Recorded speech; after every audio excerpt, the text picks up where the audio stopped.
Hello, and Assalamu alaikum. This is Talha Rafiq and you're watching Skill Breach. First of all, welcome back to the channel. So हमारा जो marketing की series चल रही है और उसमें मार्केटिंग प्लान का जो एक कंपोनेंट और जिसको आज मैं आपके लिए लेकर आया हूँ वो है how to identify the competition and how to make your brand unique from all others. So इसी टॉपिक को डिस्कस करते हैं. So let's start the topic. Skill Breach, the page where the future meets. Breaking down the walls, no defeat, just feats. Marketing moves sharp as a razor's teeth. Design cuts clean, AI brings the heat. Skill Breach, breaking through the noise. Tools in your hands, knowledge deploys. Level up fast, no time to preach. Welcome to the game, this is Skill Breach. So हमारा जो topic है वो है identification of the competitor. अब बात ये है कि मैं इस चीज़ को हमेशा मानता हूँ कि जब आप कंपटीशन के लिए मैदान में उतर रहे होते हैं या जब आप किसी जंग के लिए उस वॉर में उतर रहे होते हैं तो उसके लिए तैयारी करना बड़ी ज़रूरी है. तैयारी बड़ी पक्की होनी चाहिए. सो जब हम या जब आप किसी एग्जामिनेशन में जा रहे होते हैं, अपना कोई पेपर भी देने जा रहे होते होंगे, सो जब आप पेपर देने जा रहे होते हैं सो आपकी यही कोशिश होती होगी कि मैं बड़ी पक्की तैयारी के साथ जाऊँ, बड़ी स्ट्रॉन्ग प्रेपरेशन मेरी हो ताकि मैं जो हूँ पेपर को उतना ही अच्छी तरह से कर सकूँ. या फिर ये कंपटीशन ऐसे भी हो सकता है कि जो मेरे साथ और क्लास फेलोज़ हैं मैं उनसे बेहतर जो है वो एग्ज़ामिनेशन में जाऊं, उनसे बेहतर एग्ज़ामिनेशंस दूं और उनसे ज़्यादा अच्छे मार्क्स लेकर आऊं. तो ये भी एक कंपटीशन है. इसी तरह जब आप ब्रांडिंग के अंदर जाते हैं, जब आप मार्केटिंग के अंदर जाते हैं, जब आप प्रोडक्ट के अंदर जाते हैं, सो वहाँ पर भी तो कंपटीशन होता है. उसी कंपटीशन को डिस्कस करते हैं. सबसे पहली चीज़ ये है डिस्क्रिप्शन या डिस्क्राइब योर कंपटीशन. अब बात यह है कि अगर मैं कोई कपड़े लेकर आ रहा हूँ मार्केट में तो बहुत सारे ऑलरेडी और ब्रांड्स मौजूद हैं जो उसके ऊपर काम कर रहे हैं, इस कैटेगरी में काम कर रहे हैं. अगर मैं कोई टूथपेस्ट लेकर आ रहा हूँ, मैं शैम्पू लेकर आ रहा हूँ, मैं सोप लेकर आ रहा हूँ, मैं शूज़ लेकर आ रहा हूँ, मैं घड़ी का कोई ब्रांड बना रहा हूँ, मैं XYZ मैं कुछ भी कर रहा हूँगा, सो ऑलरेडी मार्केट के अंदर कॉम्पिटिशन तो मौजूद है. सो जो मैं शर्ट बना रहा हूँ और अगर जो मेरा कॉम्पिटिटर शर्ट बना रहा है तो क्या डिफरेंस है उसमें? वो ऐसा क्या बेहतर काम कर रहा है जो मैं नहीं कर रहा, या वो क्या ऐसा बेहतर काम कर रहा है जो मुझे करना चाहिए या उससे ज़्यादा बेहतर करना चाहिए? सो कंपटीशन को समझना बहुत ज़रूरी है, कंपैरिटर को समझना बहुत ज़रूरी है. सो इसको हम कंपैरिटर एनालिसिस भी कहते हैं कि हमने अपने कंपटीटर जितना भी है उसको पढ़ना है. सो सबसे पहली जो चीज़ है वो है आपकी डिस्क्राइब योर कंपटीशन. XYZ कोई भी हो सकता है. अगर आप कपड़ों की ही हम एक एग्जांपल ले लें तो जे डॉट हमारे पास है, हमारे पास जो है वो सना सफ़ीना हमारे पास है, हमारे पास खाड़ी है, XYZ कितनी ही हमारे पास क्लोथिंग इंडस्ट्री के अंदर कितने ही ब्रांड्स हैं. डेनिम की पैंट्स की अगर बात करें तो आउटफिटर्स है, फरोर है, डेनिम है, बहुत सारे ब्रांड्स हैं. सो कंपटीशन को समझना हमारे लिए बहुत ज़रूरी है. सेकेंड जो चीज़ है वो है डेवलप योर USP. आपने, मुझे उम्मीद है जिस हम फील्ड के अंदर मौजूद हैं यहाँ पर ये एक वर्ड बड़ा सुना होगा. अगर ये वर्ड इस फील्ड में तो बहुत सारी फील्ड्स में सुना होगा कि यार आपकी USP क्या है. सो USP होता है यूनिक सेलिंग प्रपोजिशन, या अक्सर लोग उसे यूनिक सेलिंग पॉइंट भी कहते हैं. अब यूनिक सेलिंग पॉइंट या यूनिक सेलिंग प्रपोजिशन है क्या चीज़? आपने कोई भी ब्रांड या कोई भी प्रोडक्ट को अगर ला रहे हैं तो उसमें कोई तो खासियत होगी जो किसी और चीज़ में नहीं होगी. कोई तो ऐसी चीज़ होगी. आप कहते हैं जी यार मैं अगर अगेन शूज़ लेकर आता हूँ तो मैं शूज़ मेरे बहुत ही कंफर्टेबल होंगे, तो और भी तो लोग हैं जो कंफर्टेबल शूज़ बना रहे हैं, लेकिन आप कहते हैं कंफर्ट का लेवल कुछ और होगा. क्यों? क्योंकि मेरी जो सोल्स होंगी वो इतनी मेडिकेटेड होंगी कि वो रिप्लेसेबल है और शूज़ रिप्लेसेबल सोल्स नहीं दे रहे. या आप ये कहते हैं कि जी मैं एक ऐसी सर्विस बनाना चाह रहा हूँ कि अगर रोड के ऊपर जो है वो गाड़ी ख़राब हो जाए किसी की तो मैं एक ऐसी सर्विस बनाऊँगा कि लोग उस एप्लीकेशन पर जाएंगे और जाने के बाद अपनी लोकेशन डालेंगे और अपनी गाड़ी बता देंगे कौन सी है. तो मैं जिस लोकेशन के ऊपर वो गाड़ी ख़राब या वो बंदा परेशान होगा, मैं उस लोकेशन के ऊपर जो भी मेरी सर्विस होगी उस सर्विस को वहाँ पहुँचाऊँगा और उस गाड़ी को अपने सर्विस में लेकर आऊँगा, सर्विस एरिया में लेकर आऊँगा, उसे गाड़ी बनाऊँगा और उस बंदे के घर पे पहुँचा दूँगा. उस बंदे का क्या होगा? उस बंदे को मैं अपनी गाड़ी में, अपनी कैब सर्विस में उसको घर पहुँचाऊँगा और उसकी गाड़ी को अपने सर्विस स्टेशन पर जाकर सर्विस करवा के उसके घर पहुँचा देंगे. ये एक सर्विस हो सकती है. तो इसमें यूनिक सेलिंग पॉइंट क्या है? पहली चीज़ तो ये कि आज तक कोई ऐसी सर्विस शायद नहीं होगी जो इतना फीचर काम दे रही होगी, इतना फीचरस काम बना के दे रही होगी किसी को. सो ये यूनिक सेलिंग पॉइंट हो सकता है. अक्सर जब मैं यूनिक सेलिंग पॉइंट की बात करता हूँ तो मेरे पास स्टूडेंट्स आते हैं, मुझे कहते हैं सर मैं जो हूँ वो एक ब्रांड या एक प्रोडक्ट बना रहा हूँ. यूनिक सेलिंग पॉइंट ये है कि प्राइस सबसे कम है. सो याद रखिएगा price is not only the thing जो कि यूनिक सेलिंग पॉइंट बन सके. Price can not be the unique selling point. वो एक ठीक एडवांटेज हो सकता है लेकिन वो USP नहीं हो सकती. कोई और कॉम्पिटिटर आएगा वो अगर आपसे सस्ता बना देगा तो आपकी USP कहाँ गई? अब इसकी एग्जांपल है ना, आपके पास कुछ ऐसे कंट्रीज़ हैं, चाइना से आप कोई भी प्रोडक्ट बनवा सकते हैं, आपको अच्छे प्राइस के ऊपर, सस्ती प्राइस के ऊपर बेहतरीन प्रोडक्ट बना कर देगा। सो ये यूएसपी नहीं हो सकती आपकी प्राइसिंग। सो यूएसपी वाकई कोई बहुत ही कोई ऐसी चीज़ होनी चाहिए, कोई ख़ास चीज़ होनी चाहिए जो और किसी के पास नहीं होती। सो आपके प्रोडक्ट के अंदर, आपकी ब्रांड के अंदर या आपकी जो भी इन्वेंट्री है उसके अंदर यूएसपी, यूनिक सेलिंग पॉइंट, लाजमी होना चाहिए, क्योंकि उसी को रखते हुए आप अपने फीचर्स के अंदर उसको दिखाएंगे तो ही बेच सकते हैं। सेकंड चीज़, अगर आपके पास यूएसपी नहीं है, इफ़ नॉट, फिर क्या है? सो फिर आपके पास ये दो चीज़ें हैं, यूएपी और फिर आती है यूवीपी। अब ये यूएपी क्या चीज़ होती है? यूएपी होती है जी यूनिक एडवर्टाइजिंग प्रपोजिशन या पॉइंट, जो भी आप कह लें, यूनिक एडवर्टाइजमेंट या यूनिक एडवर्टाइजिंग प्रपोजिशन। अब अगर मैं आपसे एक एग्जांपल दूं, कोका कोला की, पेप्सी की, मिरिंडा की, ये सॉफ्ट ड्रिंक्स की अगर हम एग्जांपल लें, तो मुझे ये बताएं, क्या इन सॉफ्ट ड्रिंक्स में आपको कोई यूएसपी नज़र आती है? अगर कोका कोला, पेप्सी, मिरिंडा या इन जैसी सॉफ्ट ड्रिंक्स की कोई यूएसपी होती तो इनके रेप्लिकाज नहीं बन पाते। लेकिन आज मार्केट के अंदर कई रेप्लिकाज हैं, कोक के, पेप्सी के, 7 अप के, मिरिंडा के। क्यों? क्योंकि कोई यूएसपी नहीं थी। सो ये ज़रूरी नहीं होता कि आप जो चीज़ लेकर आ रहे हैं मार्केट के अंदर उससे कोई यूएसपी हो।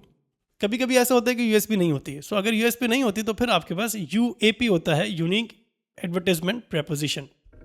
अब इसकी एग्जांपल ले लेते हैं अगेन कोक से।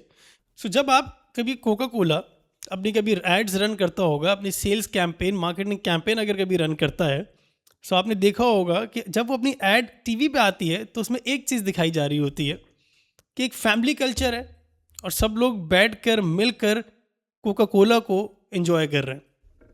चाहे वो कोई पार्टी चल रही हो, चाहे वो शादी का इवेंट चल रहा हो। रमज़ान के अंदर यूजुअली जो है वो अफ्तारी के अंदर जो है वो कोका कोला दिखाई जाती है कि लोग अफ्तार में ड्रिंक यूज़ कर रहे हैं या सहरी में पी रहे हैं, और सब फैमिली मिलकर पी रही है। सो कोका कोला की जो यूएपी है वो क्या है कि वो अपना फैमिली कल्चर दिखाती है। वो ये कहती है कि अगर सब लोग मिलकर बैठे हैं, क्योंकि हम जिस एरिया जिस पाकिस्तान के अंदर हमारे यहाँ फैमिली कल्चर बहुत ज़्यादा होता है कि हम सब लोग मिल बांट कर जो है वो शादियाँ एंजॉय करते हैं, पार्टीज़ कर रहे होते हैं, दावत एंजॉय कर रहे होते हैं, और इस तरह के ओकेजन्स के ऊपर, फेस्टिवल्स पे सब लोग मिल रहे होते हैं, सारे फैमिली मेम्बर्स सब मिल के बैठ रहे होते हैं। सो उन्होंने इसको इम्पोज कर दिया इस चीज़ को कि जब आप लोग सब मिलकर बैठें तो कोका कोला एंजॉय करें। ये उनकी यूएपी है, यूनिक एडवर्टाइजमेंट प्रपोजिशन है। अच्छा, सेकंड चीज़, उनका जो फोकस होगा वो कभी भी सिंगल बॉटल के ऊपर नहीं होगा। जो आपकी छोटी रेगुलर बॉटल होती है उस पर नहीं होता उनका फोकस। उनका फोकस हमेशा आप देखिएगा 1.5 लीटर के ऊपर या जंबो ड्रिंक के ऊपर या लीटर वाली ड्रिंक के ऊपर होता है, क्योंकि जब आप फैमिली बैठती है तो वहाँ सिंगल बॉटल नहीं चलती, वहाँ पर एक बड़ी बॉटल चलेगी जो कि सब में शेयर हो जाती है।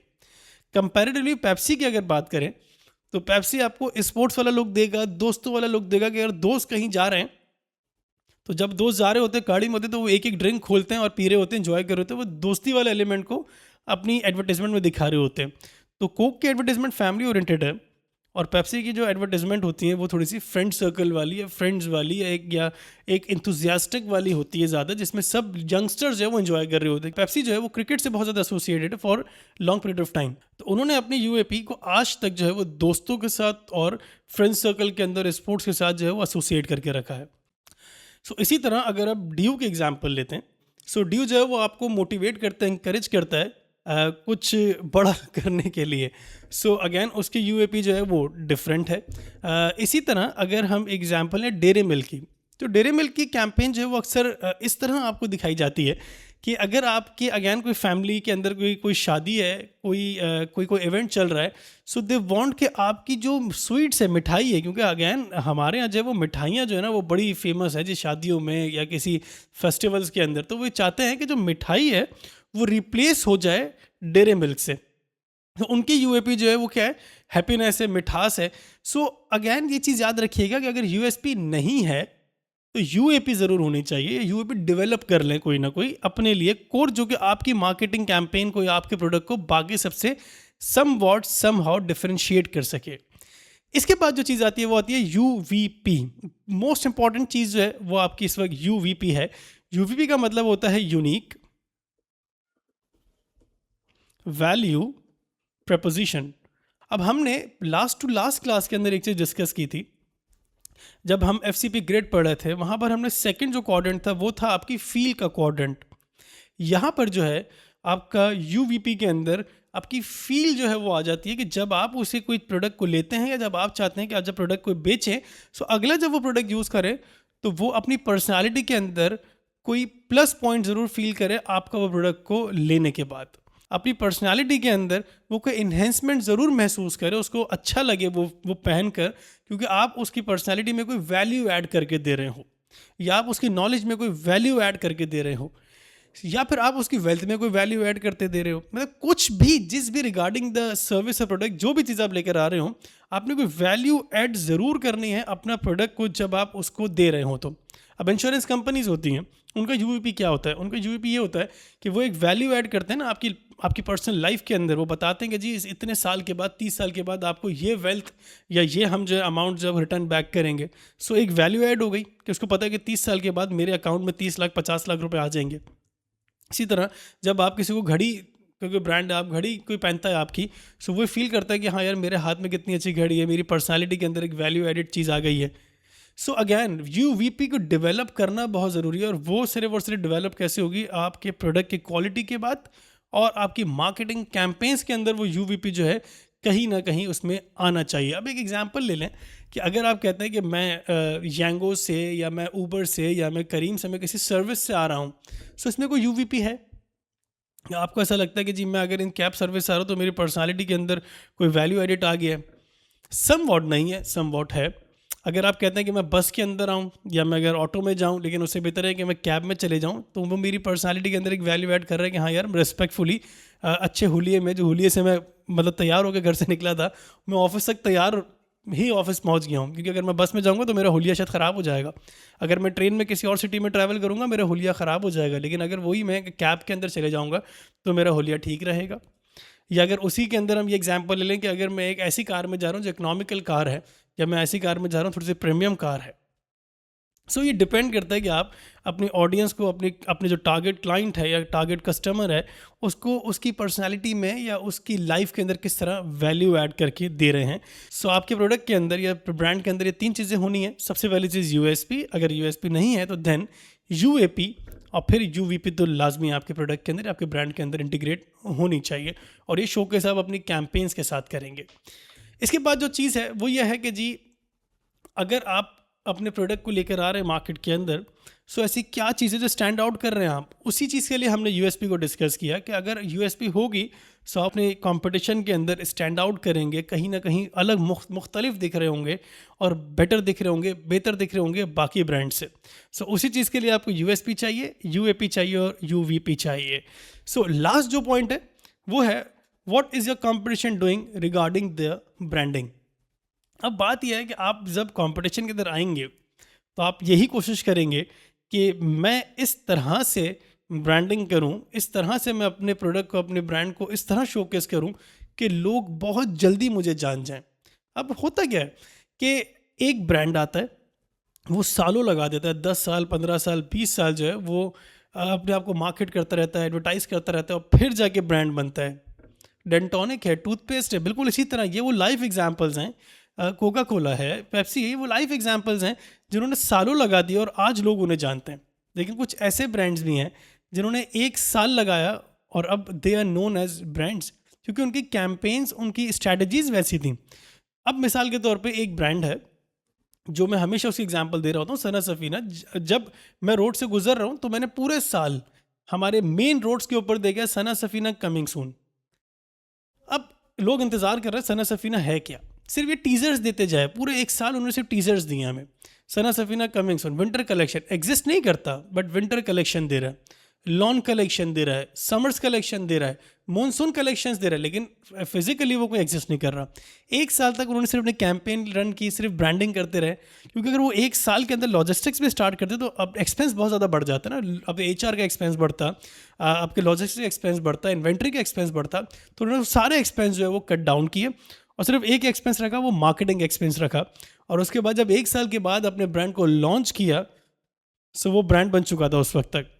सो ब्रांडिंग के लिए जो कॉम्पिटिटर कर रहे हैं, तो आप क्या कर सकते हैं ताकि आपको भी लोग उसी तरह जानें, उसी तरह आपको एज अ ब्रांड एक्नॉलेजमेंट मिल सके? तो वो आपने स्टडी करना है, और वो पढ़ने के बाद आप अपने कंपटीशन को समझेंगे कि कंपटीशन ऐसा क्या कर रहा है जो मुझे अब करना चाहिए। क्योंकि हो सकता है कि आप ये सोचें कि यार मेरे इस प्रोडक्ट को मैं इस तरह से एडवर्टाइज करूं, लेकिन मार्केट के अंदर उस तरह से उसका परसेप्शन या परसीव नहीं कर रही होगी ऑडियंस। मिसाल के तौर पे एक रिसर्च है कि एफएमसीजी के जितने भी प्रोडक्ट्स हैं या एफएमसीजी के जितने भी ब्रांड्स हैं, वो तमाम के तमाम डिजिटली एडवर्टाइज से नहीं रन हो पा रहे। मिसाल के तौर पे जो रेवेन्यू जनरेशन है उनका, वो अगर डिजिटली एड्स रन करें तो उनका रेवेन्यू जनरेट नहीं हो रहा। डिजिटली कैंपेन्स उनके सक्सेसफुल नहीं है। फेसबुक के ऊपर, इंस्टाग्राम पे उनके एड्स जो है वो सक्सेसफुल नहीं है। ये एक रिसर्च आई है। अच्छा, क्यों आ रही है? क्योंकि जो लोग हैं जो वो एफएमसीजी प्रोडक्ट्स को यूज़ करते हैं वो पेरेंट्स हैं। अब अगर मैं या आप देख रहे होंगे, तो आप जब ग्रॉसरी के लिए जाते होंगे तो आपके parents are the decision maker at the time of buying the grocery. जब आप घर का राशन लेने जा रहे हैं, तो आप तो कुछ चीज़ों के लिए डिसीजन ले रहे होंगे ना, अपनी चीज़ों के लिए, लेकिन मेन जो घर की ग्रॉसरी होगी, जो सिस्टम होगा, उसके लिए आपके parent are the decision maker. So parents कितना % डिजिटली इस वक्त एक्टिव है अपनी सोशल प्लेटफॉर्म्स के ऊपर? नहीं है बहुत ज़्यादा। अगर है भी तो उनके इंटरेस्ट जो है वो उस चीज़ में नहीं होगा। लेकिन वो अपना ज़्यादा टाइम कहाँ गुजारते होंगे? रोड्स के ऊपर गुजारते हैं, क्योंकि वो 9 to 5 जॉब करते होंगे। जब आप ज़्यादा टाइम कब गुजारते हैं? घर आने के बाद टीवी देखते होंगे प्राइम टाइम के अंदर। सो जो एफएमसीजी के जितने भी ब्रांड्स हैं, उनकी ब्रांडिंग जो है वो डिजिटली नहीं हो पा रही, सक्सेसफुल नहीं हो पा रही डिजिटली। सो उन्होंने क्या किया? उन्होंने कहा नहीं यार, हमें कन्वेंशनल तरीके से ही मार्केट में आना पड़ेगा और लोगों तक कन्वेंशनल तरीके से ही अपनी एक्नॉलेजमेंट लेनी होगी। सो आज भी आप देख एफएमसीजी के जितने भी ये प्रोडक्ट्स हैं या ब्रांड्स हैं, वो आज भी अपने टीवी के ऊपर एड्स रन करते हैं या रोड के ऊपर उनके बिलबोर्ड्स लगे होते हैं। सो आज की जो हमारा टॉपिक था वो था कि how to identify and describe your competition, और उनकी रीडिंग एंड एक्नॉलेजमेंट भी बहुत ज़रूरी है इसमें, और साथ में how to make your brand differentiate and stand out from other competition in the market. So इस चीज़ को हमने समझा। सो मिलते हैं नेक्स्ट वीडियो में एक नए टॉपिक के साथ। So see you in the next video. Till then, goodbye and अल्लाह हाफिज़। Skill breach, the page where the future meets.